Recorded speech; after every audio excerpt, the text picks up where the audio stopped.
and welcome once again to the GOATS podcast. And I'm your host for this episode, Vinny. And as always, I've got my two good chums, Mork and Sebek, with me. How the hell are you two doing on this fine Wednesday evening? Tepid Wednesday evening.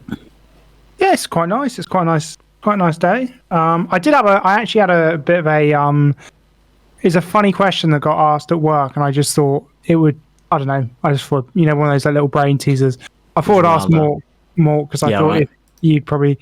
I thought it's basically if you had a drinks company, and you were making drinks, would you put your drinks in cans or would you bottle it?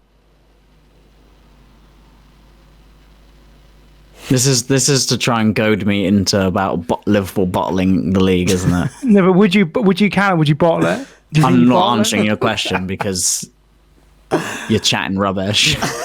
Maybe if you had 4 different attempts to put the same drink in a container, do you think you'd bottle it 4 times, or do you think you'd maybe only bottle it once? I don't know. I'm just asking. I wish I could see. I don't know. It's a bit rich coming from a fan of a team who hasn't won anything in 20 years. I wish I could see how the HD rendition of Sebek's smug face as he told that joke. we didn't get it done justice in this. No. Well, Sorry, I think you'll find actually, Michael, Brentford won promotion from the Championship in 2021. So checks on it's not really silverware. Anything of note. Yeah, well done, Seb. That's silverware. You win a trophy, do you? They don't. No. They do get a trophy. Only if you win the league. Yeah, they came up through the playoffs. Oh yeah.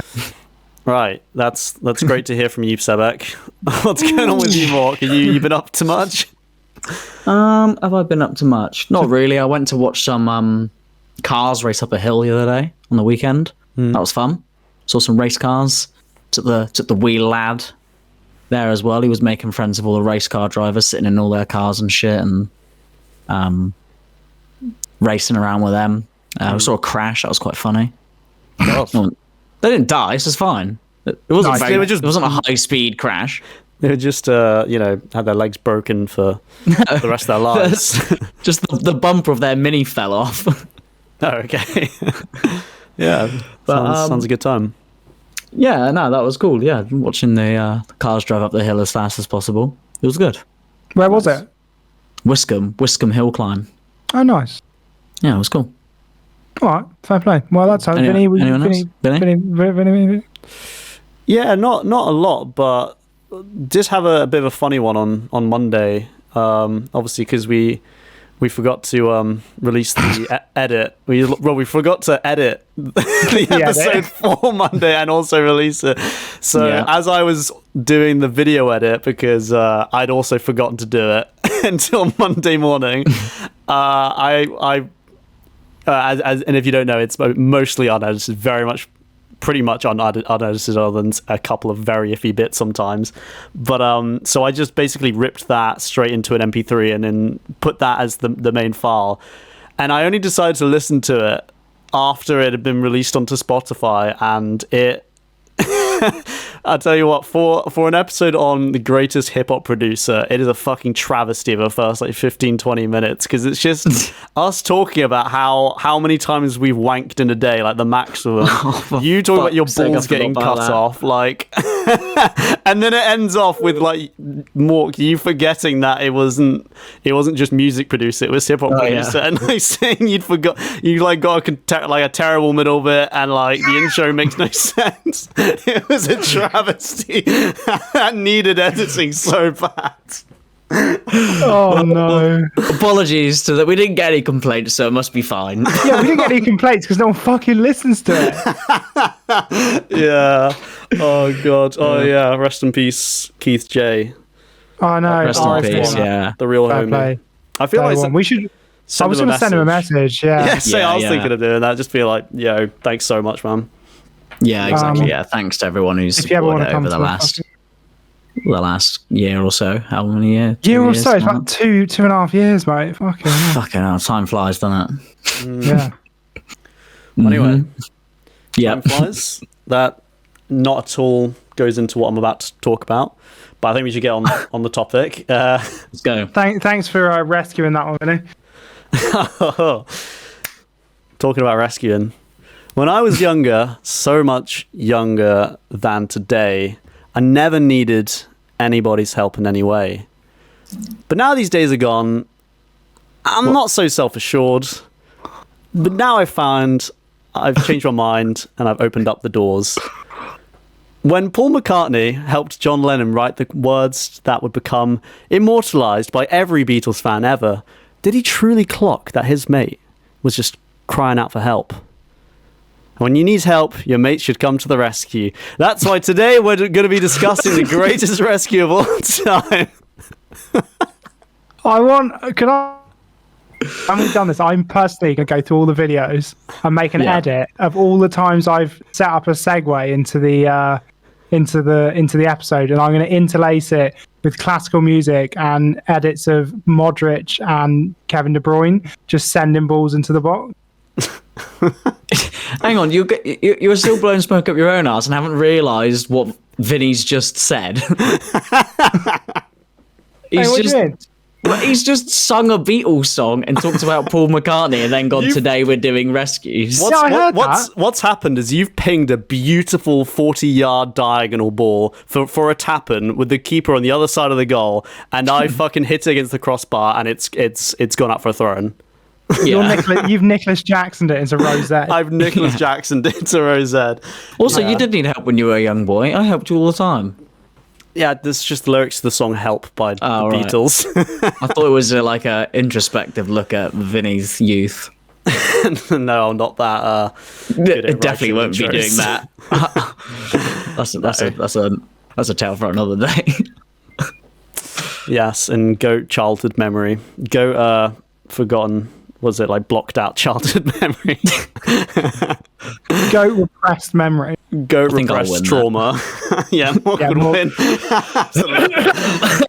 Anyway. So there's one time. Anyway.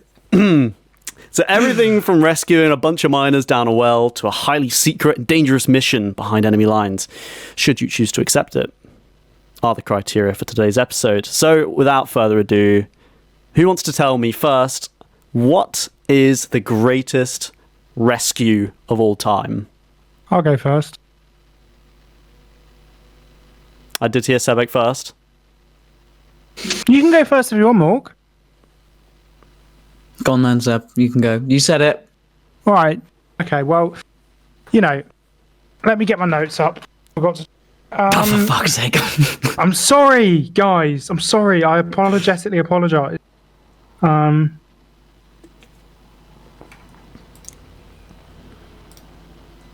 If you ever needed to be rescued.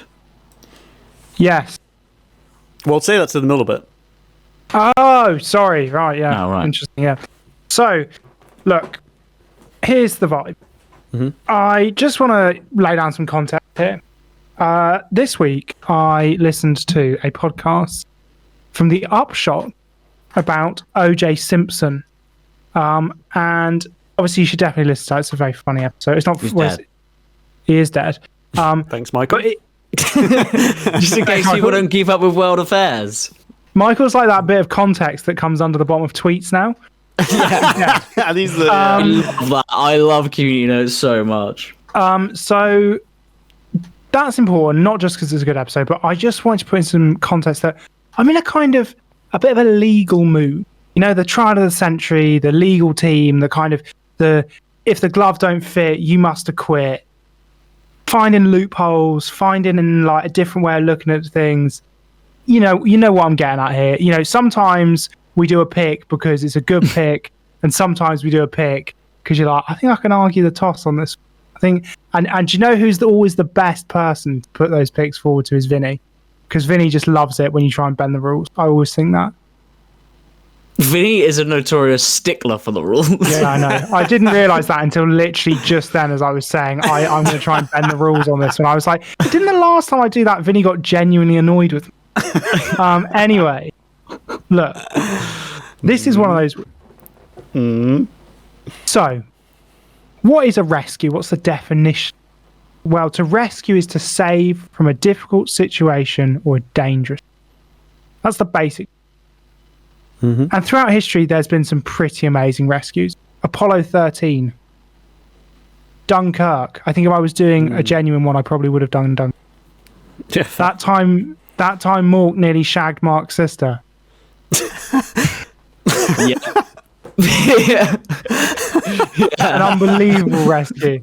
That was an unbelievable rescue. Thanks, Tom. We'll have to bleep that, but you know. Nah, fuck it. What do all of those have in common? Well, it's a great story, and I think in general, rescues make amazing stories. It's high stakes by definition, and someone has to save the day. That's the definition of a fantastic story. So I started thinking about what makes the best rescue. Is it purely a numbers game? Is it about the number of people who are rescued? Is it about how high the stakes were? Or is it more about the formula? Is there like a dramatic formula for them for making a really captivating rescue? Well, I think there is. Because I think for a rescue to be truly great, you need a couple of ingredients. First of all, you need high stakes. It's all well and good. Say I, rescue a piece of toast that's dropped on. That's rubbish. That's not a it's still technically rescuing, but it's not the same. It needs to be. The stakes aren't high. The stakes need to be high. I should have thought of an example, and I didn't. But Toast like, can go on the floor. Okay, I'd probably put it in the bin, to be honest. this is what I mean. This is trivial. It's not a rescue. You need to save some people from fucking space. The Martian. Imagine if The Martian had really happened. That'd be insane. Okay, but it didn't. And it needs to be on the world stage. Apollo 13. You need everyone watching. And I think what you really need is a team of unlikely heroes. You can't just have fucking, say like, you're in the swimming pool drowning and the lifeguard saves you. That's not a great rescue. It's a good rescue. I'm glad I didn't drown. But like, come on, it's his job. What's he going to do? He's not just going to... It'd be weird if you drown. You know what I mean? Right. Anyway. It'd be weird if you drowned. Anyway. Despite the rescuer being right next to you. Anyway, you also need, and most importantly, you need a fairy tale ending. Break all the odds. It needs to be almost written in the stars that you are going to not succeed, and then you do. Now, in other words, you need it to be miraculous. You need a miracle. And who's the best at doing miracles? Jesus. Exactly. And where do the most miracles take place? Jerusalem. The Middle East. The Middle East is the cultural homeland of the miracles. Topical. What? So, it needs to be in the Middle East. And as Michael, as you just hinted towards, it needs to be orchestrated by the G-Man. Someone, the big J-Man. Oh. The G, because the J-Man is he's just a version of the G-Man. Anyway, so let me set the stage. We're in what would now be called modern day Istanbul, in a place that I can't pronounce called Başakşehir. Başakşehir. Başakşehir. That's it. How do you know that? Istanbul Başakşehir, they play in the top Turkish division. Oh, do they? Interesting. Alex Oxlade-Chamberlain plays for them. It's nighttime. It's a clear night, but it's still pretty warm. And there's a Colosseum built by the Turkish, reaching up to the heavens, right? And in that Colosseum, there are thousands of Romans and Turks. They're all screaming. They're baying for blood. They want to see an execution. And down in the dust, there's two groups of men. On the one side, there's a group of Roman centurions dressed in white. They're well trained, disciplined, packed. And on the other side, a bunch of absolute fucking nobody. Untrained, poorly disciplined priests who've only survived this far by accident. All except the G-Man. And of course, that G-Man is Steven Gerrard. That's right. The 2005 Champions League final. between AC Milan and Liverpool, aka the Miracle of Istanbul. Wow, it's finally come onto the Blimey. podcast. Someone's finally brought up the miracle at Istanbul, and it wasn't Mork. It wasn't Mork. I've been played. Yeah, you I don't know really what lost. I lose. Yeah, you've lost. You've so far you've lost. By the way, Mork, you're gonna have to pull But of something course, out right so on the far, back. I haven't said anything. I mean, technically, yeah. Now let me tell you, and as Mork will tell you, Milan were the clear favourites going into this match. Their team consisted of some of the biggest names in world football, and I watched the 20-minute highlights that like TNT Sports have put up of the like flash, and I was like, "Fuck, I'm just watching the whole thing." Yeah. I watched the whole thing, and it's Yeah. unreal. And that team, I know, let's not get too football-y. Football is now Pirlo, Seedorf, Maldini, Seedorf, Maldini, Jaap Stam, Cafu, and the man whose nation literally believed he was sent by God to play football, Kaká, when he was actually doing quite well. Kaká Without- Milan, yeah, for sure. Jesus. He was peak Kaká. Incredible. Fucking hell. Without a doubt, one of the strongest football teams I've ever seen. One of the strongest football teams created. And facing it? them. Who was it coached by? Was it Carlo? No, it wasn't Carlo. I should have written that down. I can't remember who it was, actually. Oh. I'll find out for you. I know that Hernan Crespo was on loan, but we'll come to that later.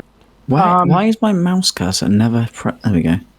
Anyway, facing them, this unbelievable dream team is Liverpool. Always the bridesmaid, never the bride.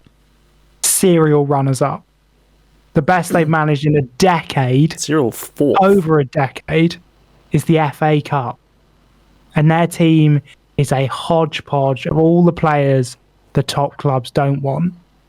Literally the best that Liverpool can afford, except two. Steven Gerrard. Ancelotti was the manager. Was Yeah, I he? thought so. Yeah, I my thought bad. you might be. Yeah. Steven Gerrard and Xavi Alonso. Yeah, I was about to say, you said there was only one person. I was about to say, like, Xavi Alonso. Yeah, Xavi was there. Right, imagine Carragher. Cara's not Cara. Don't get. Luis Garcia was good. Cara was only there because he's fucking Steven Gerrard's mate. That's Luis the only reason. Luis Garcia was good.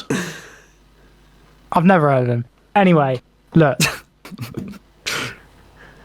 You got Jesus, Gerrard, and then Alonso's probably John the Baptist. Like, he's not quite Jesus, but he can do some bits. He surely baptized him, yeah. Yeah. Now, the match kicks off, and it's immediately a blood. Paolo Maldini scores a free kick in the first. No, he scores in the first minute from a Paolo Maldini scores from a Pirlo free kick in the first minute. And not only, and that's bad enough, but Milan are an Italian team and notoriously one of the most defensively sound teams in world football at that point. So to go 1-0 down is like, ooh, first minute, there's a lot of clawing back to do. Then 30 minutes of Liverpool on the absolute defensive. And Jerzy Dudek, who has no right to play as well as he does, puts in some incredible saves. A Shevchenko goal. Shevchenko goal gets ruled offside. And Liverpool are clinging to life. But Dudek can't do it. Gerrard's mate, Cara, he can't hold him off. And towards the end of the second half, Milan scored twice in quick succession. Both goals scored by, on loan, Hernan Crespo, who only came in, like, I think 3 days before, which is quite weird. Wow. Yeah, that How did that happen? But 3 days I don't know. before Champions I could be League? wrong. But yeah, like, he came in on loan. He was on Off-season? loan. Like, Yeah, not, I don't- not even. Not there in the used to be off-season. different. There used to be different. Yeah, he definitely came in on loan. Oh, but you Definitely can just came on loan players randomly at any time. Did you see Leeds have loaned Ipswich, one of their players, for one game? or something.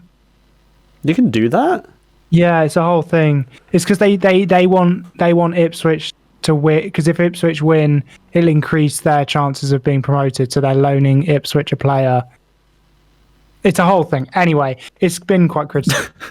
But anyway, this is not the football. This is not the football podcast. Getting back to Champions League final. Yeah, getting back to the 2005 Champions League final. Hernan Crespo scores twice, and the second goal is one of the most beautiful assists from Kaká you will ever see. It is That's a good goal. unbelievable. It's like eating a delicious bowl of fucking spaghetti bolognese. It's just nom, nom, nom, nom. You thought of that analogy then. I'm really hungry. I'm really hungry. For some reason. That was the nicest, most magical thing you could think of to be a spaghetti bolognese. Kiss. I'm so hungry. My brain went to spaghetti bolognese, and I just thought. I think watching Kaká score that, to play in that assist, is about as nice as eating spaghetti bolognese with. So anyway, I had spaghetti bolognese for dinner. Actually, it was pretty good. Lucky bastard. Not as good as that Kaká assist, but comes, and the Liverpool crowd, who are normally pretty rowdy, are stunned silence. The Italians are throwing pizzas or something. I don't know. what do you mean? But they're all forgetting one thing: the G-Man. Inside the dressing room, the Olimpico, whatever it's called, stadium, the G-Man is powering up. His hair's sticking on end. He's going Super Saiyan. And he comes on and he looks like a man possessed by the other G-Man. He is literally on another level, right? Shortly into the second half, I mean, it's not that, it's like 50-ish minutes. John Anarisi, I can never pronounce his name. John Anarisa. Release the Kraken! He does fucking wallop him. Have you never seen that video? No, I've watched his free kicks, so they are nuts. It's like a John Anarisa free kick. Some guy's commentating on. He's like, Risa, release the Kraken! Anyway, That's brilliant. John Anarisa plays in. I'm not being funny. I watched it. It's not actually a very good cross. And I wouldn't say that Gerrard heads it. I would say he headbutts it.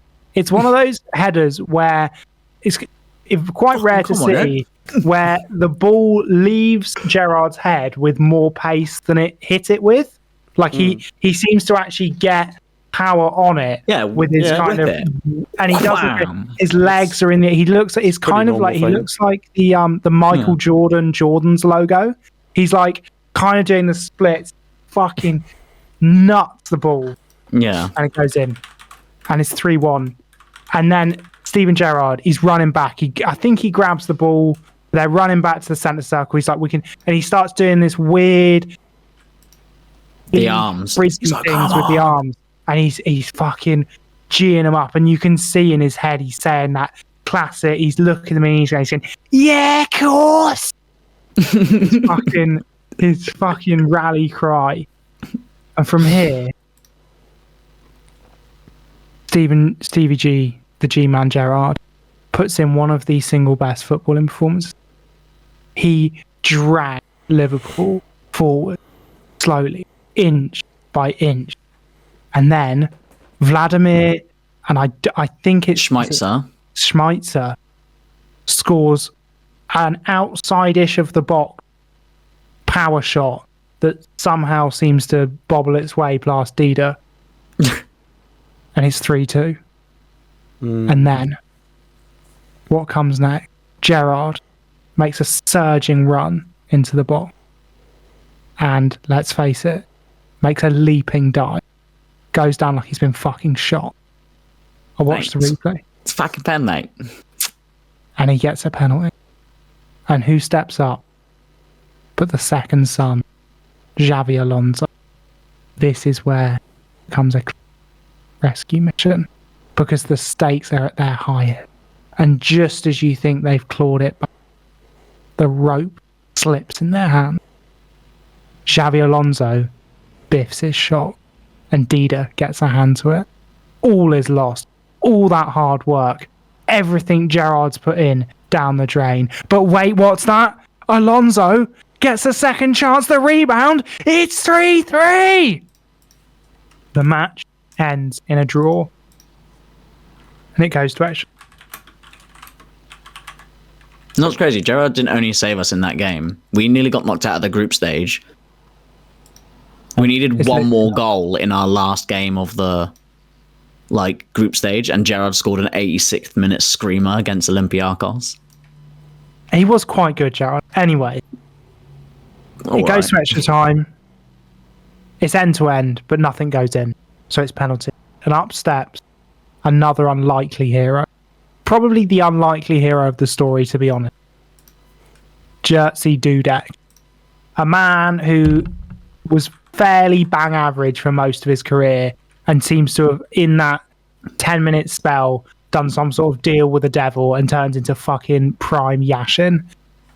He saves Milan's first 2 penalties and Liverpool score both of them. Then John Anarisa misses and Kaká scores.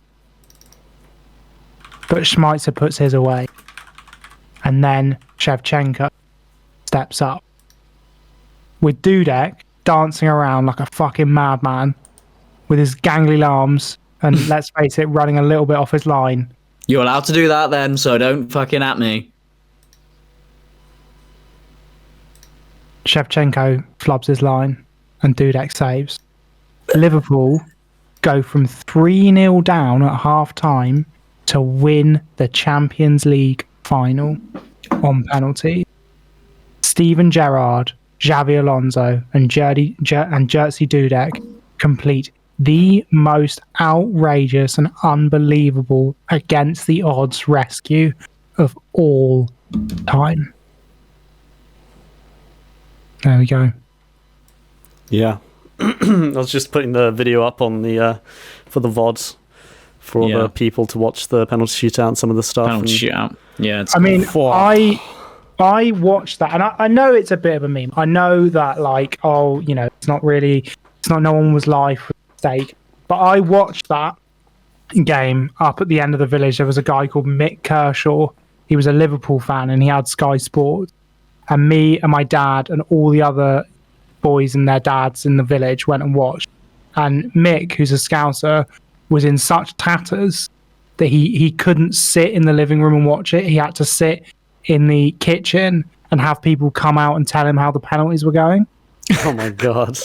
And I remember, my dad's not a particularly hyped up person, but I remember driving home and my dad being like, you'll never see anything like that. That's the most ridiculous game of football you will ever see. And I think obviously it's a sporting rescue, but as an achievement, as a against the odds achievement, to be 3-0 down in a Champions League final, I don't know what the odds are, but I imagine they are very, very stacked in the fact that you are not coming back from that. Normally finals are 1-0. Someone gets a goal, they play very defensive. To be 3-0 down to AC Milan, I mean, Italian football is known for being defensive anyway. Got a fucking defense with Maldini and Cafu in it, and Jaap Stam. To get 3 goals back from that and then win on penalties, I think is one of the most unbelievable sporting rescues of all time. And I think statistically rescuing from an odds perspective, I don't think it gets higher. Do you know what the World Cup final, the last World Cup final, the one in Qatar, that could have been, if France went on penalties, I think that could have rivaled it, just in the fact that Kylian Mbappe on his own basically almost rescued a World Cup for France. The rest of the team played like fucking shit. Argentina were on fire, Messi was on fire, they were all playing so well. France were complete shit, and then Mbappe was the only player who really fucking the turned game up. by the Yeah, scruff. Yeah, it's Scored insane. a hat trick in a World Cup final and didn't then- win. and then Yeah. lost on penalties, wounding. wounding. Yeah. Unbelievable. I remember that was another I game. watched the final. I watched the Champions League final live, obviously. And at halftime, my dad was like, because it used to kick off at 8:00, so halftime's Yeah. like 9:00. And I'm like 10 years old. My dad's like, "Listen, son, you better fuck off to bed because 3-0, mate." And I was like, "Oh no, God, please, like 5 minutes. I just go on." And he was like, "Oh, for fuck's sake, fine." And then like Gerrard scores, and he's like, "You know what, son? Fuck it. Let's just watch this. Let's just watch a bit more." And it's like, "Oh, the comeback's on." It was a fuck. And then obviously, yeah, what goes on goes on. It was a great night. That's when I realised Liverpool Football Club is the greatest football club of all time.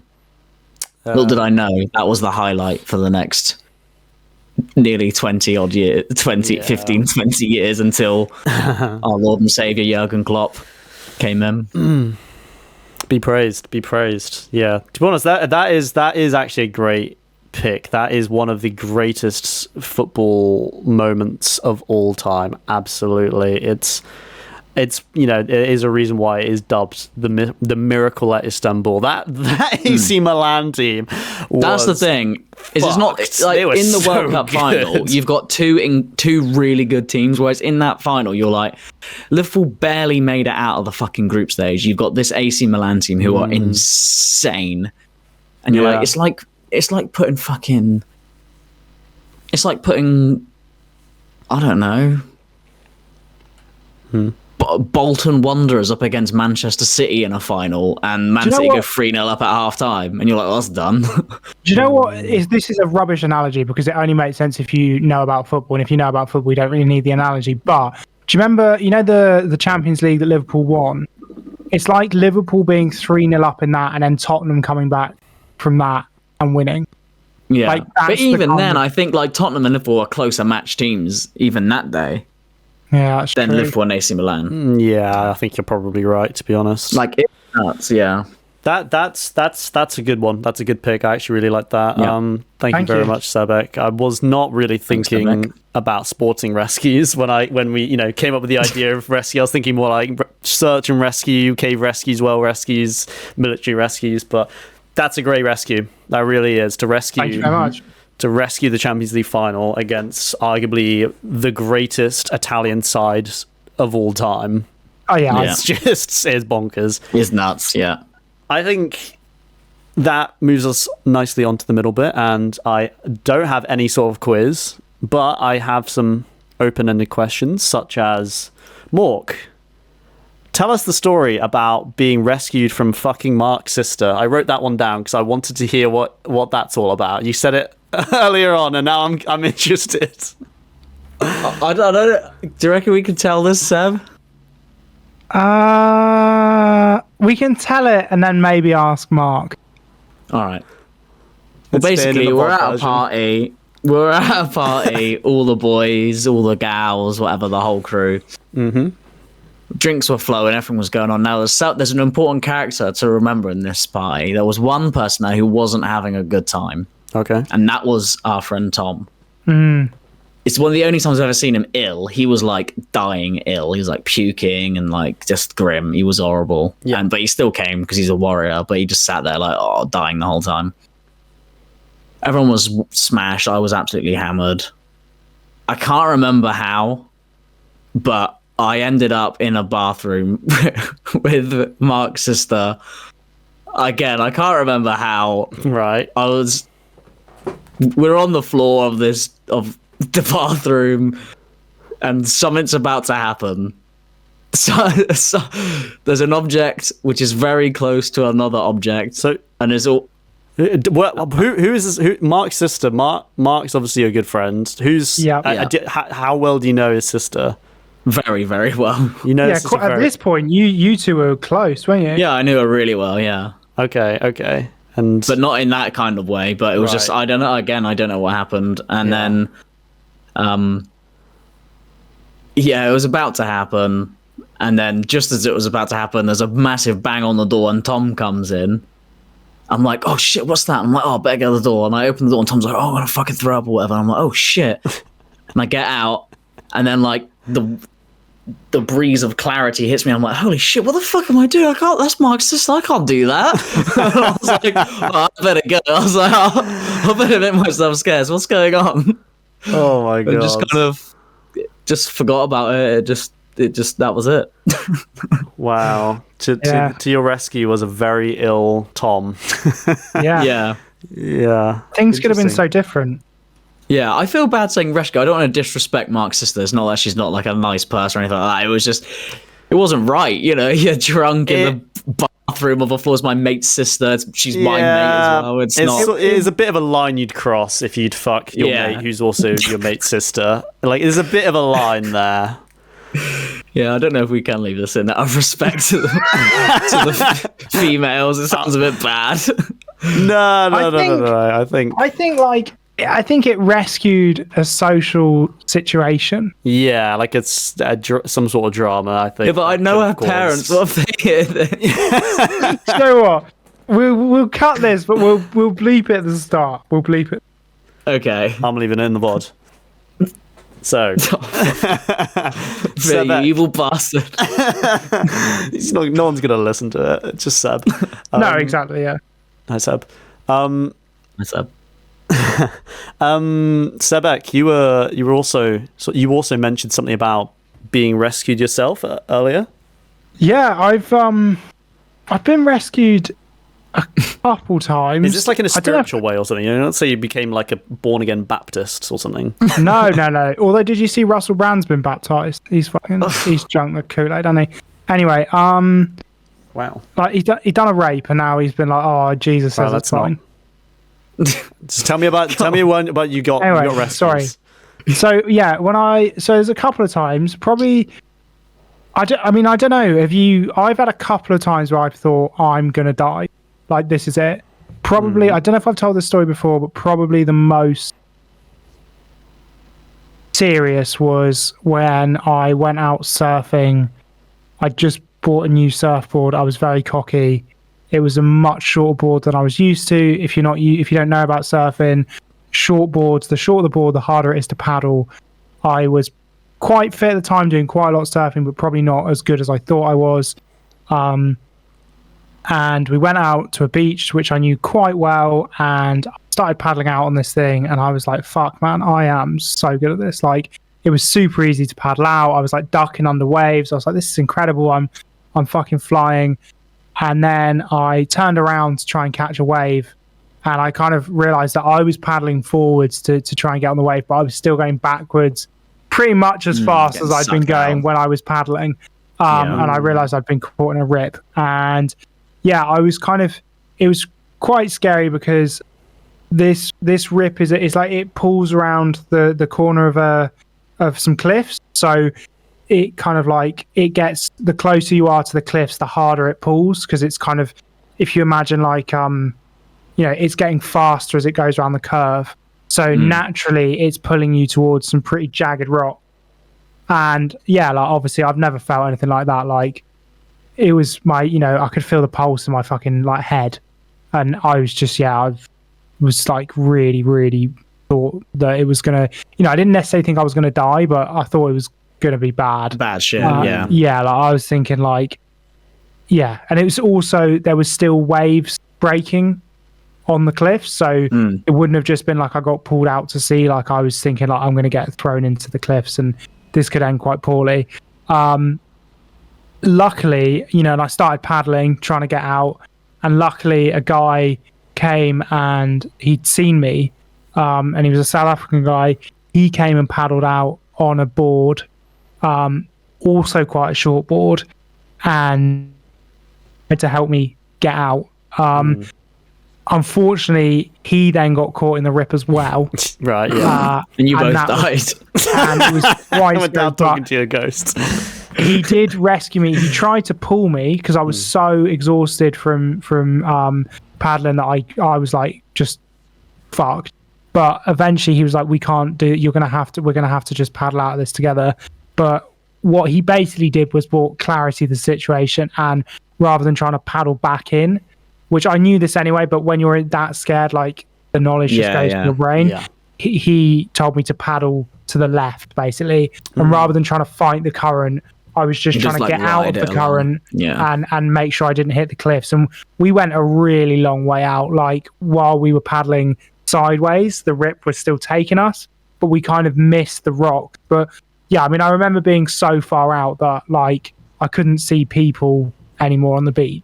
Like, it was like, Wow. it was just like a speck in the distance. That's like, I could have been on a boat. And yeah, we paddled and paddled and paddled. And then eventually, once the rip had stopped, we then had to paddle back in, which probably took 25 minutes of just paddling. And then, I caught a wave in. Obviously didn't stand up, just clung to my board. Rad, got out, crawled, like literally crawled up the sorry. crawled up the beach, and then I just threw up. Yeah, I just remember just throwing up and just being. And then this guy came up to me and was like, "Oh man, like I feel like such an idiot. Like I knew you," and he was such a knob. Looking back, he was like, "I thought you guys looked a bit fresh, and I should have said something. Like I should have said like you can't handle this." And I was like, "Are you fucking kidding me? Like, I'm throwing up right now. I nearly died. And you're coming up to me to be like, oh, I knew from the moment you got in the water." I'm like, well, great. But yeah, that's the time I was rescued, and it was fucking terrifying. Yeah, I kind of have a bit of thalassophobia, like the fear of the open sea. And so the idea of being stranded out at sea is really terrifying to me. Not that it almost happened, but a fairly sort of almost similar thing happened where, like, we went to Exmouth and just around the rocks, we were kind of hanging out for a while, and it got dark, and we didn't realize the kind of tide had come in, so we had to like swim around all the way around the thing. Which I mean, my brother was like, "Nah, you were fine," but I was pretty scared because I can't swim too good, and it was still a long way to swim. Yeah. That's funny because I have a rescue as well. Well, I was rescued, and it again involves water. And it's quite funny. But when I was about 6 or 7, I had a friend who lived on my road, Kyle. We went swimming one day, and it was a packed pool. And I don't know why, but for some reason, he just decided to sit on my shoulders and then stand on my head while I was underwater. Right. Just effectively drowning me. And I remember being like, and this random bystander just jumped in and like knocked him off and pulled me up and put me on the side of the thing. And I remember, like, because I was quite young, so I don't remember really vividly, but I was like on the side, like, oh fucking hell, like, oh, what's going on? He was, oh, you all right? I was like, yeah. And then that was it. Like, no one ever said anything else. Like, my friend didn't apologize. His mum wasn't like, you fucking tried to drown him, or like, it was just like, yeah, that happened. I remember there was like sucking in water. There's a kid who went to QE who, do you remember they did have swimming pools at QE, and he couldn't swim but didn't tell anyone, and then it got to like a swimming lesson and he just jumped in and just like plummeted to the bottom. And I remember going up to him and being like, why did you do that? And he was like, just thought it would come to me. Like, I just thought, like, you know, when push came to shove, I just swim. Like, I just thought, like, you know, things will just happen, you know? That's how you get babies. That's how you learn babies how to swim. Yeah, it is, yeah. Yeah, you just pick up a baby, chuck it in the water, and it will just drown a bit, and then it will just start to float, and it will just start doing the fucking breaststroke. It comes out doing with goggles butterfly speedos. That's how they do the world records for the babies. They just get a load of them on the side, chuck them in, and see which one gets the other end fastest. I actually was rescued from the jaws of death. That didn't involve water. Really? Yeah, I think I've told you this story, Mork. I don't know if I've told you this, Sebek, but there's one time me and my friends got a hold of some edibles, like weed edibles, and you're supposed to have and I'd never done them before, and you're supposed to have maybe 10, maybe 20 at a push, like milligrams of the edible. Oh jeez, I thought you meant like 10 or 20 edibles. I was like, fuck me, you're on the fucking moon. About like 10 or 20 milligrams of like weeds inside the edibles. We had about 100 in each of one of these lollipops, and we all had one of the lollipops. So suffice to say, we were fried. Absolutely fried. And I was having a whale of a time. We were just watching movies and just laughing and having the best time ever. And then I had some food. I had a pizza, and it just hit me. Oh my god! I feel really ill all of a sudden. So like I run up to the toilet. I don't say anything to my friends. I just run up to the toilet and I just stick my head in and I just start dry heaving and throwing up and then dry heaving. My brother, who's home at the time, he pokes his head around the door where my friends are, and they're just high as a kite just on the sofa watching TV, and he's just sort of like, "Where's Vinny?" And they're just like, "I don't know." And he's like, "Okay." So he came up and found me, and I was just lying on the toilet seat, just like, I genuinely thought, and I think this is the I now know what a panic attack feels like, because that's what I was having, just a straight up panic attack. And I genuinely thought I was going to be the first person to die from weed. And I was thinking to myself, like, good fucking going. You just had to die to weed. Like, I can of imagine course that you internal did. monologue, Yeah, like, I was so like, of course you had to Fuck's die to sake. weed. You die to, of course. Like, it just makes too much sense. You bastard. Like, I was really hard on myself whilst I was just thought, and I remember saying to my brother, I would be like, am I going to die? And he said, no, Vinny, you're not going to die. Well, he was like furiously looking up on his phone, is my brother going to die? Because he was a bit unsure as well. This is Ben. Yeah. But he gave me some sugar water. Apparently that helps, like, kind of alleviate the highness and set me Not up kill you. sent me off to bed, and I had one of the best sleeps of my life, to be honest. I woke up like, fresh as a daisy. I feel great. Not dead. Yeah, I just felt like, wow, that was a Got a great new sleep. life. Yeah. Oh god, that was Nice. funny. Well, There is like, that's the thing. Like, I've never. It's really hard to explain, but like, when you want to get off the ride and you can't, that is the scariest bit of all. I of think it. that's the thing, is because you keep getting higher and higher, and at some point, if you start to think I'm too high, it's That's kinda you can't game do over. that. You can't do that. Yeah. I remember, like, that's like, and that is edibles in a nutshell. It's like you get high and you think, I've never ever in my life done edibles. I've probably done it 4 or 5 times. Done edibles. I've never ever done edibles. About No, 4 or 5 no, times sorry. in my life, I've done edibles. Sorry, I've never done edibles and not had that thing where you go, oh, this is a great level of high. This is how high I would like to be for the rest of the night, and then got about 3 times higher than that, and be like, Right. it was too much. Like, you always go past the point where you're like, this is where I wanted to be, and then it just fucking keeps going. But you know, Just Sorry, I have don't know. less. I think at that point. yeah, I guess. But they are tasty. But anyway, Mork, I am very keen to hear what you have to say to rebuttal Seb's Miracle at Istanbul for the greatest greatest rescue of all time. okay, well, yeah, this is going to be a long one, so strap yourselves in. But I do promise this to be probably the most informed, best written, highly detailed presentation I've ever done on Goat. It's only been 100 episodes. I'm not even going to tell you why. Wait to the football episode. Wait to the football episode, yeah. But yeah, I'm not even going to bore you with, I was going to pick this or that or fucking Transformers. Good. I'm just going to go into the fucking story. That's why I like to So, hear. on Saturday, the 25th of June, 2018, 12 members of the Wild Balls youth football team aged between 11 and 16, along with their 25-year-old coach named Eck, decided that after practice they had had some spare time on the way to one of the boys, nicknamed Knight's, birthday party. And they wanted to go on a little adventure to a location that they had been numerous times, the Tam Luang cave system underneath the Doi Nang Nong mountain in the Chiang Rai province of Thailand.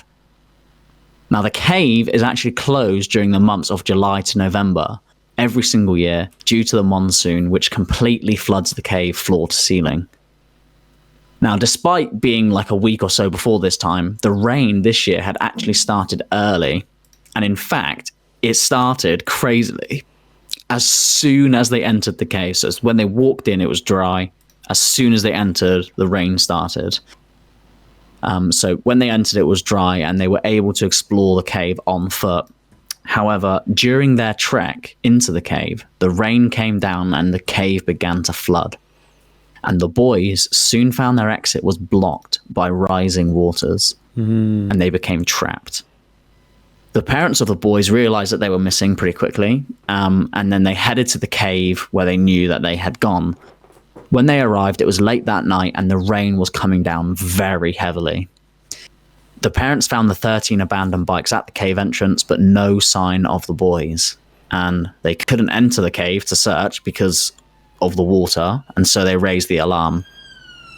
Now, rescuers, including the Thai Navy SEAL divers, quickly arrived on the scene.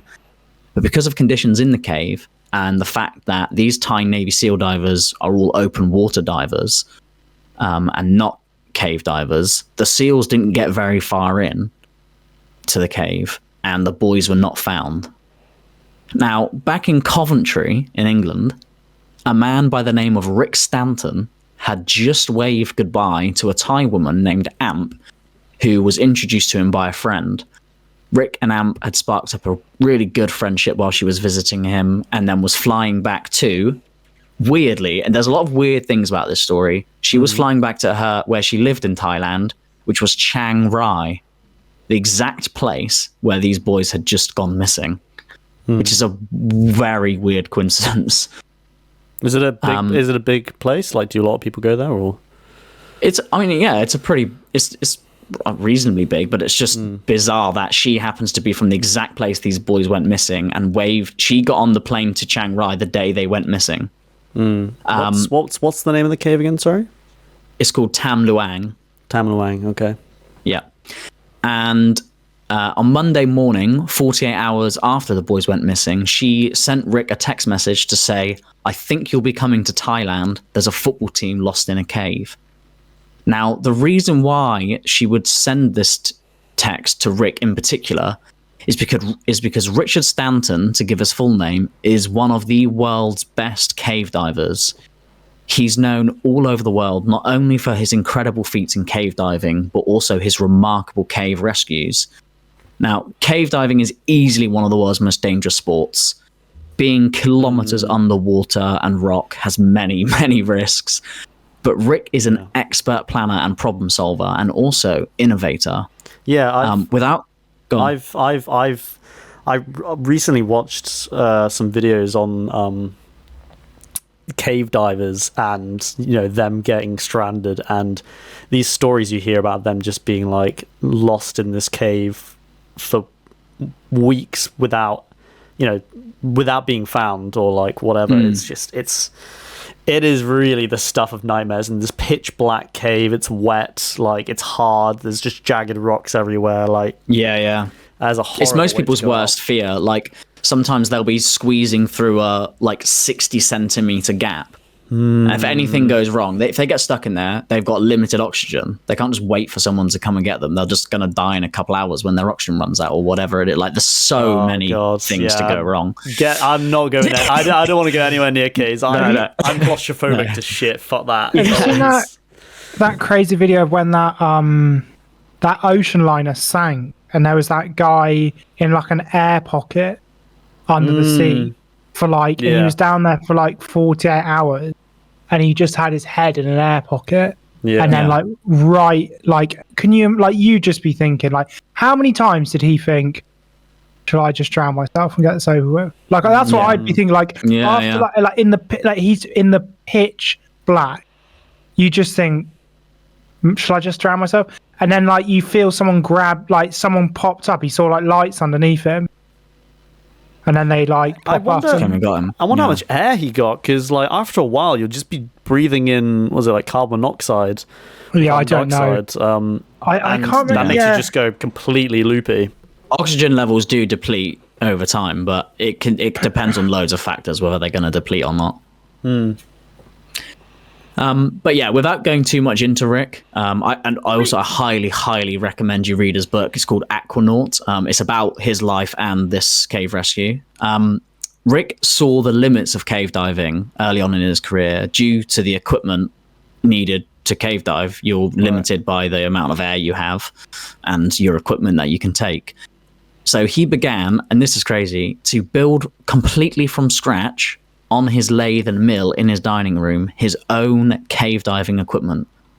He didn't buy components and then put together them in a configuration. He made his own components from scratch, building his own bespoke cave diving equipment. Gosh. And this equipment meant that he and some friends would set the world record for the longest distance penetration in an underwater cave of over 8 kilometers. That's, Fuck yeah. there is a sex joke Yeah. somewhere in there, some sort of wet canal fucking It's called penetration because it's the distance you travel in an underground sumped Yeah, cave. that makes sense. But they went 8 kilometers due to Jesus this Christ. equipment, which is crazy. Now, Rick's first thought when he got this was, well, if they need help, there's literally only myself, and I can count on one hand the amount of people with the skills and experience to even contemplate helping these people. And so he thought the first name who he would call was his friend, diving partner, and fellow rescuer, John Valantham, who is also British and also was on that team which set the record with Rick. Rick and John's names would also be given to the Thai authorities because Vern Unsworth, who is a British expat living in Thailand, was brought into Tam Luang to help the rescue because he had actually mapped the cave on foot. He was a dry caver. Mm-hmm. And he told the people in charge there that if there is any chance that these boys live, you need Rick and John. Right. They were then immediately flown to Thailand. And when they arrived on the scene, it was just total chaos. No one was in proper control of the rescue area. They were trying to pump the water out of the cave, putting diesel engines in the cave, all this crazy shit. And there's even a video with a bewildered John Valantham being caught on camera accidentally saying, "Are these the people who are supposed to be leading us?" as they're walking to the rescue site. Because it was just all mental.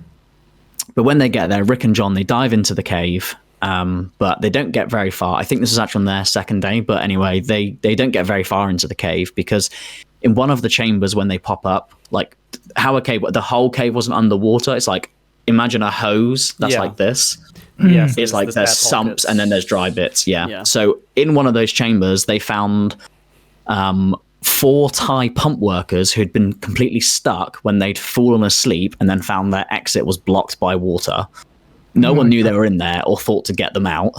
Sure, that was So, lucky. so Rick and John were like, well, we've got no choice. We've got to rescue them and dive them out. Now, the dive out of this chamber was less than a minute, but these full-grown men in an underwater environment, breathing on diving equipment, couldn't handle it. They panicked, nearly drowning themselves and the divers, with Rick describing it in his book as a right epic. If the boy, he then thought to himself, now if the boys are somehow found alive, there's no way they can dive the whole length out without panicking. They're definitely going to drown. And this point will be very, very important later. It's also important to note that despite agreeing to help search for the boys, Rick and John were pretty convinced that they were already dead and they were going for a body recovery. Okay. Having all that knowledge of caves, they knew the chance of survival was bare minimum at best. But they'd also agreed with each other that if they did find the bodies, they wouldn't dive 13 dead kids out of a cave. It would be too traumatizing. They'd just give that information to the parents. Yeah. They wouldn't put themselves through doing a body recovery like that. So a few more days go by, and because of the rain and conditions, no further diving was happening. But on Monday, the 2nd of July, 10 days after going missing, Rick and John decided we'll have one more go at going to reach them because they were going to go home. Now, the boys were believed to be in a location in the cave called Pattaya Beach because Vern said that's the place most likely due to water levels being low. So they took enough line to reach that place because they lay line to follow when they're in the cave that they can then go backwards and forwards on, so you know where you're going. But John is a savvy diver. He took a spare reel with him anyway.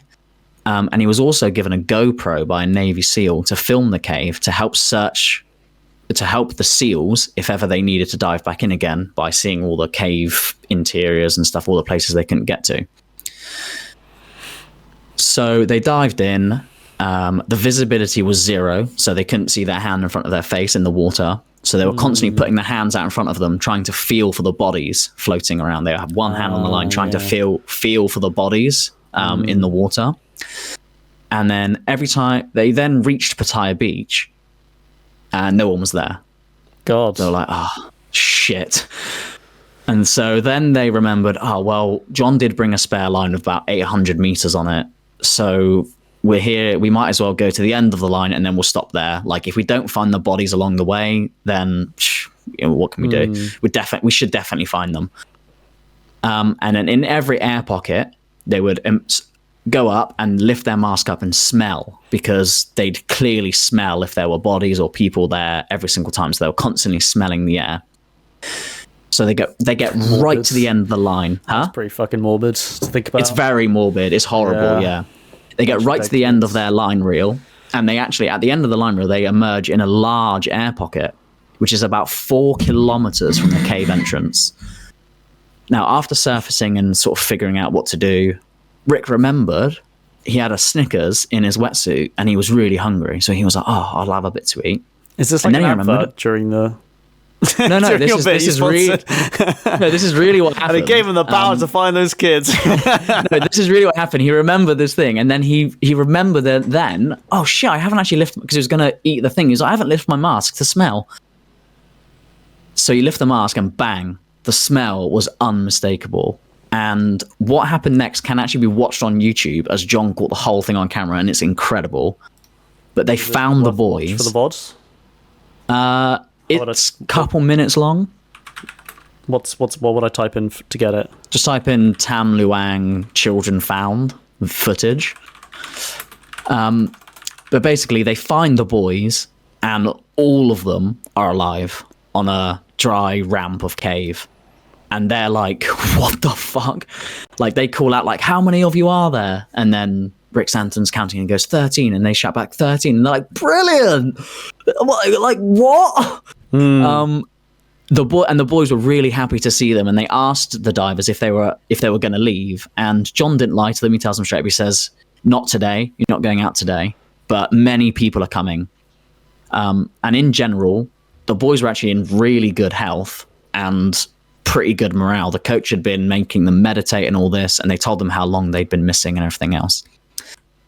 So after spending a little bit more time there, they eventually had to leave. And then the news, when they shared the news and pass over the footage, it just went like crazy. The whole world's media took it, and everyone was acting like they were saved. But Rick and John knew there's absolutely no way they are ever getting out of there alive. The boys would never be able to dive out of there. It's impossible. Now, incredibly, this is nuts. 36 hours had actually passed since the boys had been found, and no one ever thought to take them any food. Oh, God, yeah. Nearly 2 days after the initial find, no one took them any food. So Rick and John actually dived in themselves, because no one else could do it, with 100 meals in bags. And they had a massive struggle getting all of this food there, which also plays a part later on. Now, also at this time, the rescue would actually take a tragic turn. And on a dive by retired Navy SEAL Saman Kunan, he was trying to deliver a very buoyant bag of wetsuits to the other end of the cave. He ran into complications underwater, and he used all of his oxygen doing this, and then he tragically drowned. Jesus. Oh, no. And this had some very big consequences. Not only has he lost his life, but it also showed that the SEALs couldn't dive into the cave with their limited skill set. They did not have the skills to be able to operate in there safely. And so then a decision was made, and they stopped all Navy SEALs diving into the cave from that point. So now there's a death in the rescue, and now there's a rush to get them out, and many things are being considered. These were not very good ideas. Idea number one, let's just leave them in there because they're fine now. When the monsoon passes, we'll get them out. Well, that would never work. There was no way they'd be able to get I think they wanted like 6,000 meals delivered to them to survive the months. And John and Rick said, we could barely get 100 in there, and we're the best divers in the world. Months in a cave as well would be months. horrible. Well, the cave after the rescue, spoiler, the cave actually flooded for 6 months. Oh, wow. Yeah, so they were never going to do that. They would definitely die. Dig a borehole, which worked in the Chilean miners' rescue, but only because they knew exactly where the Chilean miners were and had a tunnel already dug to them. It was a mapped, man-made tunnel, and it couldn't be done in Tam Luang because of the remoteness of the cave and various other factors. So then the option only went one way. We have to dive them out. And they were only ever going to come out the way they went in, basically. And Rick had slowly been coming up with an idea. A fucking crazy idea. But he needed help from a man in Australia called Dr. Richard Harris, or Harry, as he's known to everyone. Mm-hmm. And he's a cave diver, very good cave diver. Cool. But more importantly, he's an anaesthetist. And Rick proposed this insane idea to Harry. What is that? They put you under in surgery. Got ya. He asked Harry if it would be possible to sedate the boys and bring them out in tiny unconscious packages. Harry's response was, no, sedation not an option. But Rick thought, well, this would work in theory because the pump workers panicked earlier in the week. And so if the boys were completely knocked out cold, they wouldn't panic. But Harry said no, it would never work. He did some research, and nobody had ever been sedated and dived out of a cave before. There was zero evidence in the medical journals of the world that he could research anyway, that it would work. There was no evidence to support this theory. It's quite a niche thing, to be fair. There's not many like cave rescues to sedate somebody underwater and transport them 4 kilometers. Yeah, 4 kilometers. Yeah. What the? I 2.5 miles. Didn't hear when you said that. Holy shit! I thought it'd just be like 500 yards or something. I was thinking, wow. It's a 3-hour trip to get out. So it's a 6-hour round trip to dive in and out. Okay, I can see why so many people, only those two could really do it reliably. Yeah. So despite saying he wouldn't do it, Harry and his dive partner Craig Challen, who is a veterinary surgeon, agreed to come out and help, but they did not agree to sedate them. And Rick had also flown his own ace team of UK divers out to assist. These included Jason Mallinson and Chris Jewell. Now, Jason is Rick and John's very close friend. He also set that 8-kilometer cave dive record. He's a fantastic diver. And then Rick thought, well, if Harry went there and he saw the boys, he'd have a change of heart and realize this is the only option that we have. And that is exactly what actually happened. Harry saw them, and he realized this would be the only shot. So he actually agreed to try it. However, he has admitted that he still didn't think it would be successful when he agreed to do it. But it was... But the thing is, if they did nothing, everybody dies. But if they sedate them, and one comes out alive, that's a success. That's better than nobody coming out alive. Yeah. And it was based on this fact that they went ahead with the plan.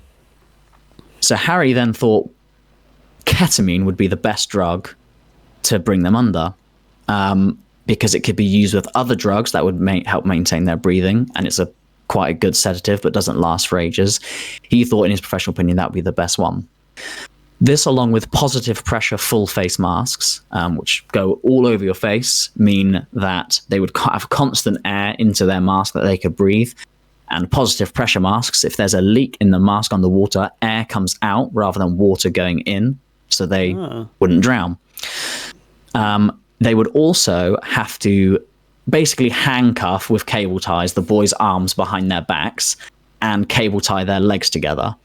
So they were literally, it was called Stanton's inert package idea, where they would be basically packaged up into a little tube, a body tube, and then carried out of the cave.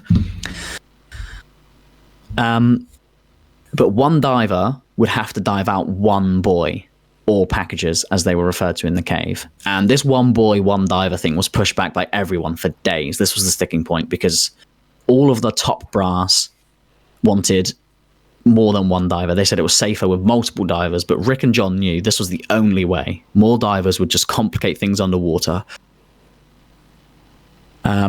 There would be other divers staged in the dry sections of the cave to help carry the boys through the dry bits and swap cylinders and check on them, however. But then Harry dropped the bombshell. The anesthetic would need to be topped up during the rescue. Yeah, I was just not thinking just the that. first dose. I was just thinking that. And it was the divers who would have to do it. So if you were responsible for carrying out one of the boys, you would have to top them up with ketamine on your way out multiple times. And so the quickest anesthesia training in history began, and the divers just stabbed water bottles with needles and said, yeah, we know how to do it. But the plan was ready. None of the top brass was fully convinced, and they wanted a, quote, zero risk option, but this option just didn't exist. This was the only hope. The fact the boys would be sedated was knowledge to some, but the fact that they would be completely unconscious was not spread and was kind of kept under wraps and only really went out into the media after the rescue. And still to this day, no one's sure really who knew. Apparently the parents didn't even know what was going on. Because if it went out, it would just be a no, or people would go crazy. Yeah. But on the 8th of July, 16 days after being trapped, the rescue actually began. This was D-Day. Jason and Chris were assigned as rescue divers, and they would carry some of the boys along with Rick and John. So we got 4 divers. And then Harry went in to where the boys were as well to administer the drugs. They went to the boys, they prepared them, masked them, packaged them, cable tied their hands together, and then drugged them, knocking them completely unconscious. And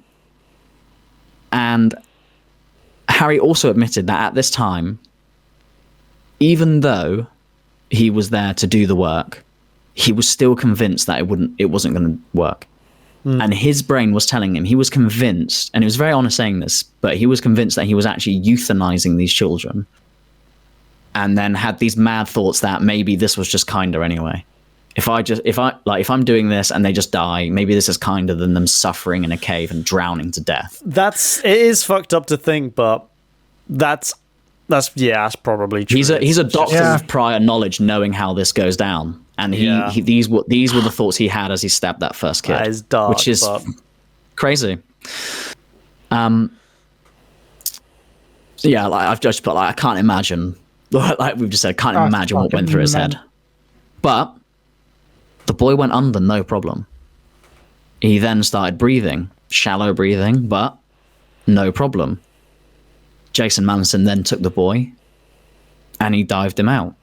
He got him out of the cave the whole way, topped him up on the way, and he was fine. He was still alive. There was absolute rejoice. He was airlifted to hospital to be monitored, and then 3 more boys were dived out in the exact same way that day. And now all of a sudden, there are 4 boys now out of the cave alive. The plan actually fucking worked. Jesus. It was incredible. But then again, another sudden realization hit. Before they'd done this plan, it was seen as a complete success if only 1 boy had lived. But now all 4 that they planned to rescue were out and alive. If only one of these boys dies, it will be a failure and they'll be the villains. They created a trap of their own success in that first day, because there's still like 9 in there. Yeah. So the next day they went back in and they did it all again, but with some minor tweaks. They found that the boys were knocked out for hours after the rescue, so they slightly changed the dose of ketamine, didn't top them up so much. They also put empty water bottles on their feet to keep their feet a bit more buoyant, to stop them dragging along the floor and getting cut up, because the hospital complained that their feet were cut. Now, throughout the day, 4 more boys were successfully dived out, and they were all alive and well. No problem, not a fucking hitch. The plan was concrete. 8 were safe. But on day 3, they had to save 5 of them. Now, the weather had stayed off for now because the monsoon was like on them. It was ready to blast down any day, any hour. The monsoon can come down. And if the monsoon starts, they're trapped forever and they die. There's no question about it. So it was now or never. We got to get them all out right now. They went back in and they just did it all again. But this time, one of the boys' faces was actually too small for the smallest face mask that they had. And they were just like, fuck, what can we do? But these are serial planners and preparers, and one of them had actually brought with them a spare bright pink recreational children's diver's mask, but it wasn't positive pressure because it's like a toy. So if there was a leak, water's going in and the boy drowns. The slightest knock, he was dead. But Jason, being the fucking hero he is, he decided he would do this one.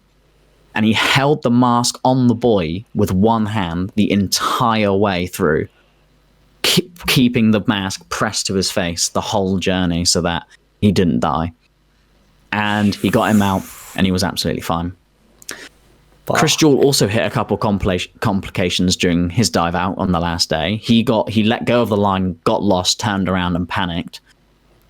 Luckily, he came up into an air pocket. And as the last boy had got out safely, Harry was on his way diving back. He noticed Chris was in a bit of a flustered state. And so he took control and said, look, he's under, the boy's absolutely fine. I'll dive him out the rest of the way. Even though Harry said, if I'm doing the drugs, I'm not diving any of the kids out. It's too much pressure. But he said, I'll take him out the rest of the way and you just get yourself out. You'll be fine. You're fucking Chris Jewell, mate. You're a sick cave diver. So Harry actually did bring the boy out alive, and he got the honor of participating in not only drugging the children, but rescuing one of them by hand as well.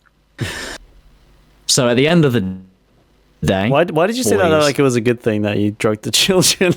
Not only got to participate in drugging the children, you know... No, it was kind of like an honor. Wanted for a while, I see. No, but it was like an honor for the man who, without him doing the drug, like without him doing the anesthetizing, like... It was like a bit of an honor that he got to actually rescue one of them as well. But at the end of that day, all the boys were saved. A monsoon hit something like 48 hours later, and the cave flooded for 6 months. God. So it really was now or never. And genuinely, the impossible had just been achieved. Like, the celebration started, and they were amazing.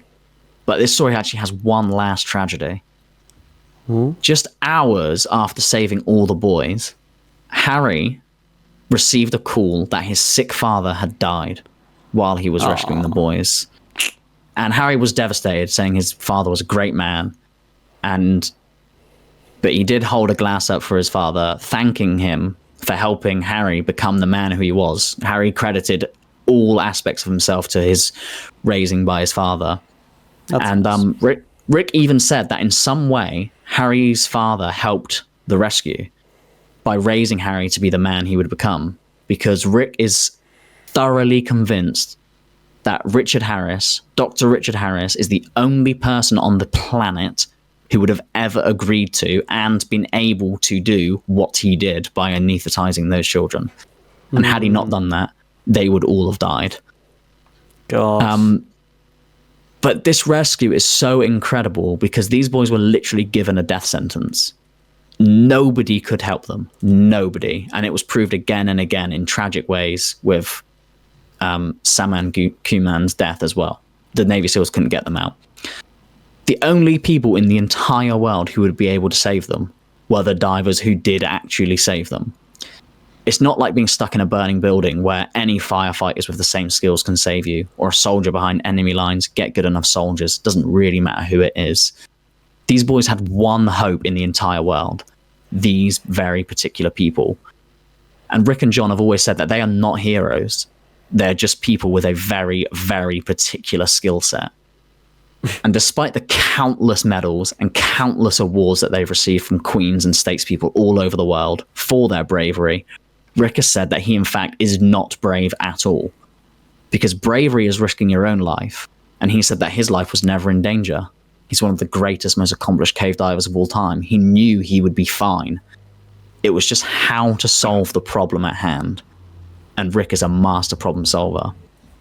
And the odds of this rescue being successful is basically 0, but somehow they did it. And Rick and John being the only ones in the world able to help, just happening to be free at that time.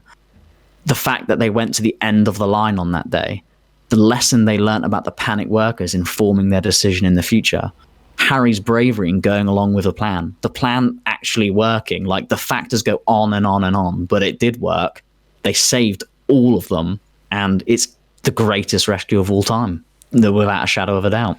Wow, what a story! I don't know how long that was. No, it's amazing. I was fucking hooked. I was hooked. Yeah, that was a great story. Did the coach make it out? Yep. Was he the last one?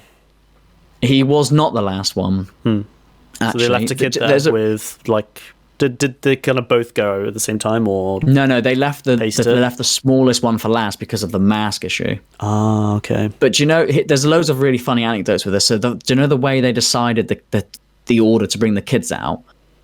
It was the coach and the boys decided the order they would leave because they didn't know what was going on in the outside world. So they decided the kid who lived the furthest away from the cave would go out first, so he could cycle back and tell all the parents along the way that they had been starting to get saved. Oh, because they didn't know there were 9,000 rescue workers outside the cave. They thought it's just these fucking 5 dudes had just rocked up from England. Wow. So no one died apart from the Navy SEAL? No, none of the boys died. Only the Navy SEAL died. What was his name? Saman Kunan. Rest in peace, my man. Saman Yeah, Kunan. Jesus, man. That is a fantastic story. To be fair, as well, it's incredible.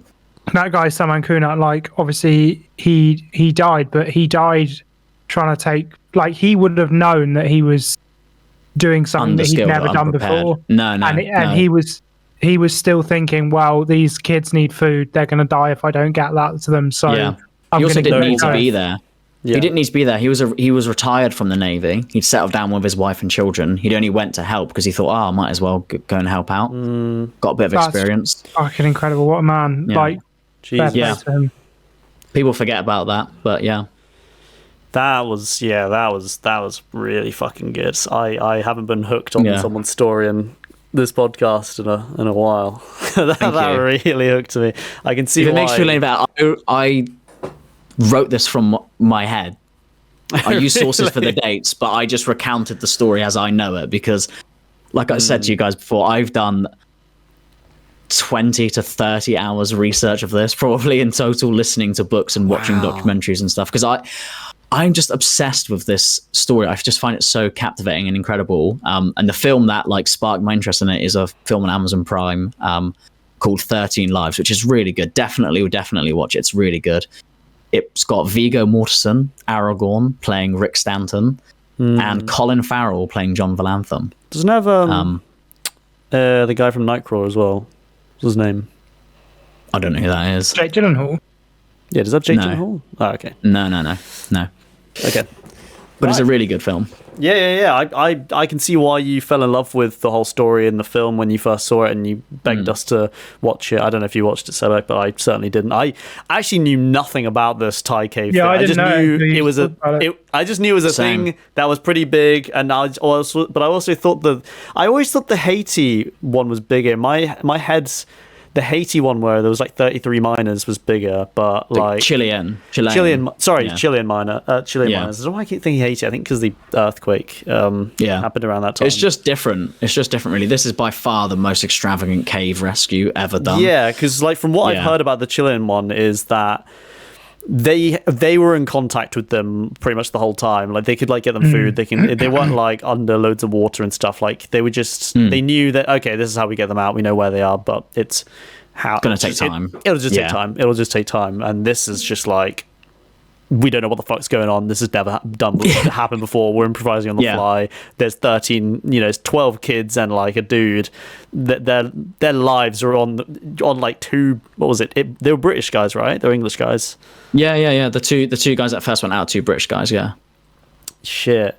Fuck, man. Yeah, but then it makes you kind of, because on the other hand, you have Seb X1 where they're. Mate, don't bother. It's fucking stupid. Like, I completely forgot about Seb's pick because I've been talking for so long. I was gonna try and make the joke like it's good, but is it fucking? It's header, but it's just like fucking Christ, like what are we doing? Yeah, I was gonna go into a spiel about how like there was only 13 people like who got rescued, whereas like that's like a whole club. That's like hundreds of thousands of people across the world who watch Liverpool, love Liverpool. Yeah, but it's not quite the same. Is it? It's not quite the same as that Xabi Alonso. It is weird that they both involve football clubs, though. Football team. Yeah, that is weird. Nice little link. Rick's actually first response to Anne when she sent in the message was, "I don't care about football," and she was like, "No." She was like, "No, yeah, I know, but like this is serious." Oh, that's funny. That's something you'd write. You're the only person. Yeah, just like, but I don't care about fucking rugby. It's like a rugby team. You wouldn't say, I don't care about rugby. No. Yeah. That leads me ultimately to obviously crown the what's it called again? The miracle in Istanbul. The miracle in Thailand. The Tang Young, whatever. Tam Luang. Tam Luang Thai cave rescue. It leads me to crown that as the greatest rescue of all time. Full stop, hands down. Thank you. Cracking. I love that. I'm very glad you let me do my whole story. Which was honestly the abridged version. I could have brought Elon Musk into it. I could have brought in all sorts of things. Rick's whole backstory is a firefighter, loads of stuff. Well, I think it's a good thing that I didn't really have a middle bit when we just sort of talked a bit. Yeah. Because to be fair, we're an hour and a half. It's not too bad. Mate, this is the perfect podcast right here. The hour and a half. We've done it. Hour and a half. We've decided the winner. We had a great time. Both books are great. I mean, The Miracle in Istanbul is still a really great story. It's a fantastic story. It's a great story. Yeah. But the thing is, I knew what Michael was going to pick, and I was just thinking like, what? Like, there's nothing. Like, it is unbelievable, and I didn't know that much about it, but like, I just like flicked through the Wikipedia page and was like, well, there's no like, what am I going to do? The only thing I thought about was like Dunkirk and those small fishing boats, those privately owned boats coming and saving people from the shore. But I just you not watched the film Dunkirk? No. With Harry Styles. I should watch it. That's why. It's got a guy from One Direction in it, Vinny. Don't watch it. He is quite good in it. But yeah, that is a great fucking rescue. That is the goat. Yeah. The goat rescue. It's the goat. So yeah, that was the greatest rescue of all time. Join us next week, and we've got a very special one. We've been teasing this one for a very long time. We're finally gonna do the greatest footballer of all time. Yes, that's it. It's Messi versus Ronaldo. Although we've secretly decided to not pick either Messi or Ronaldo so that we don't have that debate, because it's a very tired debate at this point. Yeah. Also not a debate. Also, it's not actually a debate. Yeah, I agree with that. Yeah. But yeah, I'm excited for that. I hope you are as well, listener. We're going to be very, very into it. This is something this is the one subject all three of us are very, very autistic about, and where we can give out our extreme passion about. So, and luckily for you, listener, or unluckily, depending how you want to view it, I'm judging, so there won't be a 10-hour spiel from me. On Messi's XG. Yeah. Yeah, please can we not say XG? Like I don't want to bring That's XG the thing. If I did do Messi, I can go back. Someone did research and they've got every single game XG from every game he's ever played. So I could have done it. How much does he exceed it by overall, do you know? I would have to have a look at the data, but it's on there. Right. It's free use. Well, yeah, join us for that. next week. I've been Vinny. He's been Mork.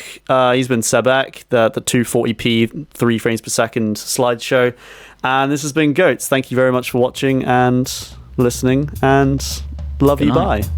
Love you. Bye.